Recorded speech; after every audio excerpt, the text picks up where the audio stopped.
Hey, what's going on? In this video, I really want to talk about some of the most interesting parts of this book called Room Full of Mirrors by Jimi Hendrix. As you can see, it's a very, very big book, and I'm very proud of myself because I read the entire thing. And, well, it's really detailed about Jimi Hendrix's life. Before I get started, down below there's a link in the description where there's training on really how someone can make the most amount of money using social media like Facebook, Twitter, YouTube, etc. All right. So generally speaking, this book is pretty slow in the very beginning. It's pretty boring, to be honest with you. Then when Jimmy's career picks up, the book itself picks up and gets more entertaining. Towards the end, I thought was the most entertaining part of it. And the coolest thing about the book is all the little stories in between. Like, for example, there's one story how he met Jim Morrison of The Doors. And Jim Morrison ran up on stage saying a bunch of garbage into the mic, and Janis Joplin hitting Jim Morrison over the head with a bottle. Boom!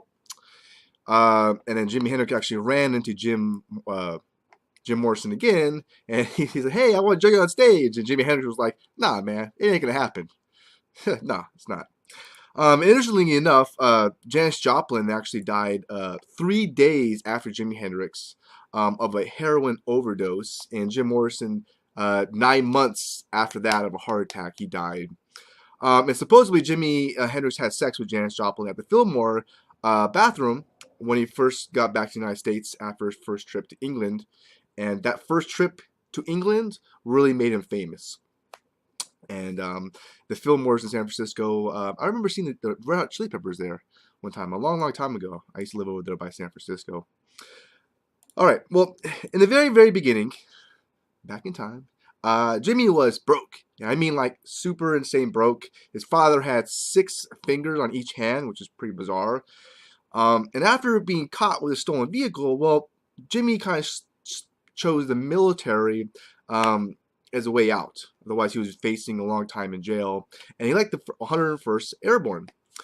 Now, to kind of get out of the military, he actually, there's a report, there's some stories in this book that he faked being homosexual to get out of the military.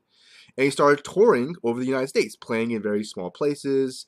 He was super broke. Later, he actually worked for Little Richard.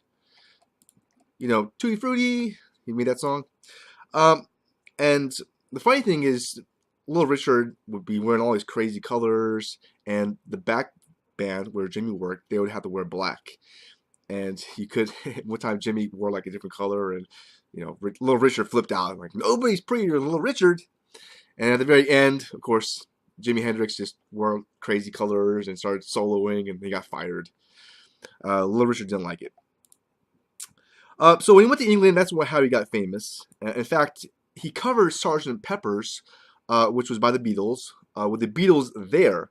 And it took a lot of courage, and he nailed it, because that was like the brand new song. And Paul McCartney said it was one of the greatest honors of his career, hearing Jimi Hendrix play that song.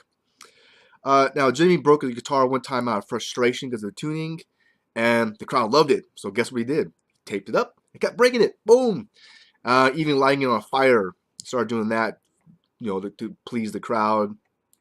He was also very popular with white people. And the funny thing is, when it comes to, you know, African Americans, he wasn't all that popular because his clothing was a little strange at the time.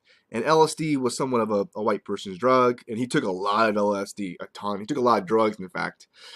And it's actually even reported in the book that after Otis Redding, he made that song, you know, "Sitting on the Dock of the Bay." He was, according to some people, the first black musician where white women wanted his body. Also, Purple Haze was probably named after LSD.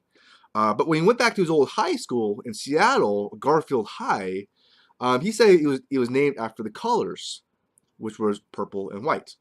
So maybe there's some truth to that. Jimmy was also very, very horrible with money. He was completely broke, so as soon as he got the money, he spent it.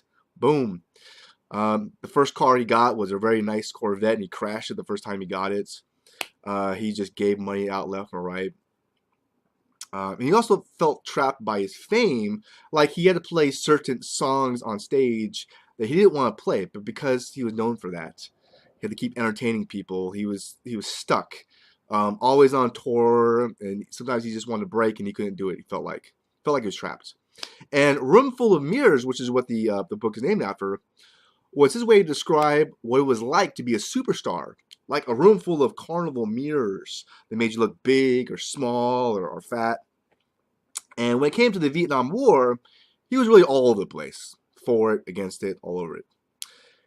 Now, Jimmy was most known for Woodstock, playing the national anthem, and he was the highest paid performer at Woodstock. He made $32,000 and played for 2 hours, which was actually his longest show he ever did, ever. Now, when Jimmy went to Africa, he went to Morocco, he actually had a tarot card reading. The lady didn't know who Jimmy was, and the first card was fame. Okay, that's accurate. The second card, can you guess what it was? Yeah, it was the death card. And naturally, this freaked Jimi Hendrix out. In fact, I don't ever want to get a tarot card reading. So when Jimmy went to Hawaii, he was an actor for the movie Rainbow Bridge. He actually broke his dependency for heroin. And like I mentioned, Jimmy took a crap load of drugs all the time, uppers and downers. Now, similar to Heath Ledger, who died of sleeping pills, that's how Jimi Hendrix died. He ate too many sleeping pills, mixing them with alcohol, and he choked on his own vomit. Crazy enough, he actually predicted 2 weeks earlier that he would not live to see his 28th birthday. His estate went to his dad, making him very, very rich due to the royalties. And when his dad died, yep, as you could probably imagine, everyone fought over the money, right? Now, if you are interested in making some extra money on the side, which I think is a very good thing to do because we live in some crazy times, and if you're kind of depending on job security, well, it's tough to have a secure job that's guaranteed to pay the bills. So it's good to have, be open-minded to making other money on the side. Now, when it comes to the internet and social media, those are very powerful tools you can do on the side. So if you're interested in making some extra money, I can't recommend something called the commission machine enough. It's a very, very good system. He's one of the best that I've seen when it comes to not only how to make the most amount of money using social media, because he has a lot of tricks up his sleeve that he teaches you, but also how to convert people. And when it comes to the sales funnel, that really is the hardest part.